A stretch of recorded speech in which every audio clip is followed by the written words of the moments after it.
فلا أقسم بالشفق والليل وما وسق والقمر إذا اتسق لتركبن طبقا عن طبق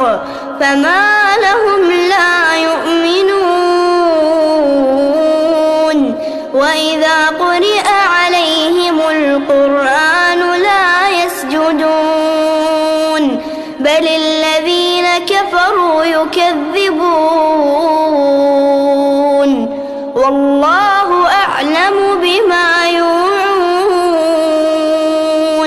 فبشرهم بعذاب أليم إلا الذين آمنوا وعملوا الصالحات لهم أجر غير ممنون